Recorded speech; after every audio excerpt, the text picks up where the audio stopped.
ഏറ്റവും പ്രധാനപ്പെട്ട ഒരു കാര്യം ആ വിഷയത്തിൽ ഞാൻ ഓർമ്മപ്പെടുത്തട്ടെ.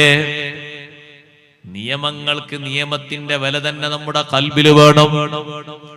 ഹറാമിന് പുല്ല് വില വന്നാൽ, ഹറാമ് ലാഘവത്തോടെ കണ്ടാൽ, ഹലാലാക്കുന്ന പരിവേഷം വന്നാൽ, പലരും ചെയ്യുന്നു എന്ന മുഖേന പ്രശ്നമില്ല എന്ന ഒരു ചിന്തയും വാക്കും വന്നാൽ, ഒരൊറ്റ ഹറാമിനെ ഹലാലാക്കിയാൽ തന്നെ ദീന് വിട്ട് പുറത്തുപോയി.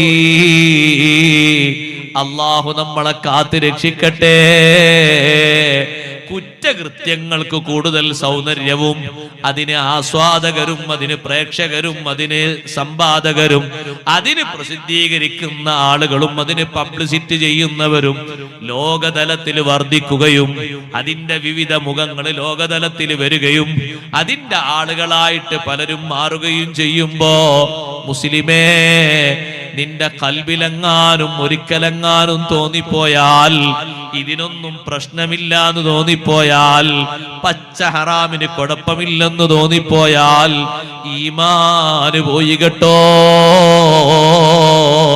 ഇതിനത്ര പ്രശ്നമൊന്നുമില്ല. എത്ര ആളുകൾ ഇതിന്റെ പിന്നിലുണ്ട്, എത്ര ആളുകൾ ഇത് ചെയ്യുന്നുണ്ട് എന്നൊരു തോന്നല് വന്നാൽ, സുബ്ഹാനല്ലാഹ്, നമ്മുടെ ഈമാന് പോയി. അതുകൊണ്ടാണ് ഹറാമിനെ ഹറാമായിട്ട് തന്നെ കാണണം, ഹറാമിനെ ഹറാമായിട്ട് തന്നെ കാണണം.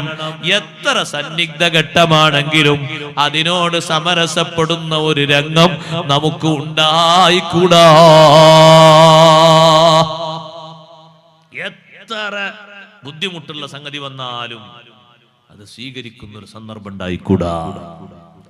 ലാഘവത്തോടെ കാണരുത്, ലാഘവത്തോടെ കാണരുത്. ഹറാമിനെ ഹറാമായിട്ട് തന്നെ കാണണം.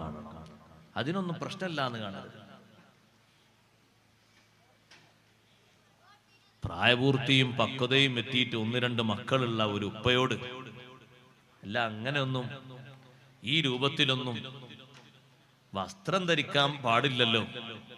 ഇസ്ലാമികമായിട്ട് അതൊക്കെ വളരെ മോശപ്പെട്ട കാര്യമില്ലേ എന്ന് ഒരു ഉസ്താദ് നല്ല ഉപദേശം നൽകിയതാണ്. അയാളെ ബുദ്ധിമുട്ടാക്കുക അല്ലെങ്കിൽ അപമാനിക്കുക ഒന്നുമില്ല, വ്യക്തിപരമായിട്ട് ഉപദേശിച്ചതാണ്. അപ്പൊ അയാൾ പറഞ്ഞു, ഉസ്താദേ, എല്ലാ കാര്യങ്ങളും നോക്കിയിട്ട് ഇപ്പൊ ദുന്യാവിൽ ജീവിക്കാൻ കഴിയും, കുറച്ചൊക്കെ എങ്ങനെ ഇല്ലാതെ ഇപ്പൊ എങ്ങനെ ജീവിക്കുക? സുബ്ഹാനല്ലാഹ്, എന്താണ് ആ പറഞ്ഞതിന്റെ അർത്ഥം? ഇതൊക്കെ കുറച്ച് അനുവദിക്കണം എന്നല്ലേ ആ പറഞ്ഞ മനസ്ഥിതി? ഉസ്താദ് പറയുന്നത്, ഈ രൂപത്തിലുള്ള നിങ്ങൾ ധരിച്ചിരിക്കുന്ന ഈ വസ്ത്രം അത് ശരിയല്ല. അറിവില്ലാതെ ധരിച്ചതാണെങ്കിൽ നിങ്ങൾ തിരുത്തണം. നിങ്ങളെ മോനും ധരിച്ചിരിക്കുന്നത് അങ്ങനെ തന്നെയാണല്ലോ. വളരെ കടുത്ത ഭാഷയിലല്ലേ നബി സല്ലല്ലാഹു അലൈഹി വസല്ലം ഇത് പറഞ്ഞത്? അള്ളാഹുവിന്റെ റഹ്മത്തിന്റെ നോട്ടം നോക്കൂല എന്നൊക്കെ ഇതിന്റെ വിഷയവുമായി ബന്ധപ്പെട്ട് പറഞ്ഞിട്ടില്ലേ? ഈ വിഷയം നമ്മിൽ നിന്ന് ഉണ്ടാകാതെ സൂക്ഷിക്കുകയല്ലേ വേണ്ടത് എന്ന് പറഞ്ഞപ്പോ മറുപടി എന്താണെന്നറിയോ? ഇങ്ങനൊക്കെ അല്ലാതെ ഇപ്പത്തെ കാലത്ത് ജീവിക്കാൻ കഴിയോന്നാണ്. സഹോദരങ്ങളെ, ഏത് കാലം മാറി വന്നാലും ഹറാമ് ഹറാമായിട്ട് തന്നെ വിലയിരുത്തണം. ഹലാലിന്റെ പരിവേഷം കൊടുത്തുകൂടാ. +2 കാരിയായ ഒരു പെണ്ണിനെ പർദ്ദ ധരിച്ച് മഫ്ത ധരിച്ച് ബുർഖ ധരിച്ച ഉമ്മാന്റെ കൂടെ തോളിൽ ഒരു ഷാളും ഇട്ടിട്ട് കണ്ടപ്പോ ഒരു പൊതുപ്രവർത്തകനായ ദീനീ പ്രവർത്തകൻ പറഞ്ഞു, ഉമ്മ, നിങ്ങൾ നല്ല മുത്തഖിയായ ഉമ്മയാണ്, പക്ഷേ കെട്ടിക്കാൻ പ്രായമായ നിങ്ങളെ കൂടെയുള്ള ഈ മകള് +2 പഠിച്ചു കഴിഞ്ഞ ഈ പെണ്ണ് തലയിൽ ഒരു തട്ടമില്ലാതെ തോളിൽ ഒരു തട്ടമിട്ടിട്ടല്ലേ പോകുന്നത്? തലയിൽ തട്ടമിടാതെ നടക്കുന്നത് ഹറാമല്ലയോ എന്ന് പറയുന്ന സമയത്ത് മറുപടി വന്നത് എങ്ങനെയെന്നറിയോ? നമ്മൾ വാക്കുകളെ ശ്രദ്ധിക്കാനാ ഞാൻ പറയുന്നത്. അതൊരു പൊതുജീവിതം ആരംഭിക്കുമ്പോഴൊക്കെ ആരംഭിച്ചാ പോരെ. തട്ടമിട്ടിട്ട് ബുർഖയിട്ടിട്ട് പർദ്ദയിട്ട് മട്ടത്തിൽ നടക്കുന്നത് മതിയോ സഹോദരാ? മതിയോ ഉമ്മ? അതുവരെ ഈ ഹറാമിന് പെർമിഷൻ ഉണ്ട് എന്നാണോ പറയുന്നത്? ആരാ നമുക്ക് അനുവാദം നൽകിയത്? ആരാ നമുക്ക് അംഗീകാരം നൽകിയത്? ഇതിന് കുഴപ്പമില്ലെന്ന് വെച്ചാൽ ഇത് പാടില്ലെന്ന് പറയുന്ന വിഷയം നമ്മൾ തിരുത്തിയില്ലയോ? നന്നായി നമ്മൾ ശ്രദ്ധിക്കണം, നമ്മൾ സൂക്ഷിക്കണം. ഹറാമിനെ ലാഘവത്തോടെ കാണരുത്. ഹറാമിനെ വർജിക്കുന്ന മനസ്സാണ് എപ്പോഴും ഉണ്ടാകേണ്ടത്. പൂർവികർ ഈമാനെ കാത്തു സൂക്ഷിച്ചത് നോക്ക് നിങ്ങൾ. ഞാൻ ഒറ്റ ഉദാഹരണം പറയട്ടെ.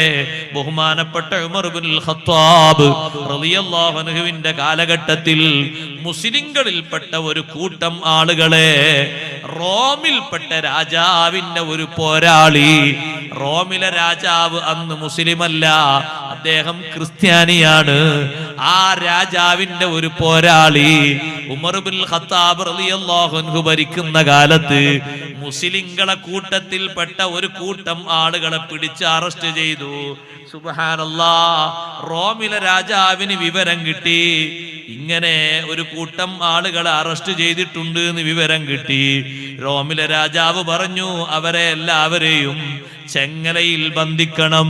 ചെങ്ങലയിൽ ബന്ധിച്ച് രാജാവിന്റെ മുന്നിലേക്ക് കൊണ്ടുവരുമ്പോ റുക്കൂഇന്റെ രൂപത്തിലേ കൊണ്ടുവരാവൂ. റുക്കൂഇന്റെ രൂപത്തിൽ രാജാവിന്റെ മുന്നിലേക്ക് കടക്കുന്ന രൂപത്തില് ആ രാജാവിന്റെ മുന്നിലേക്ക് നേർക്ക് കടക്കാൻ പറ്റൂല.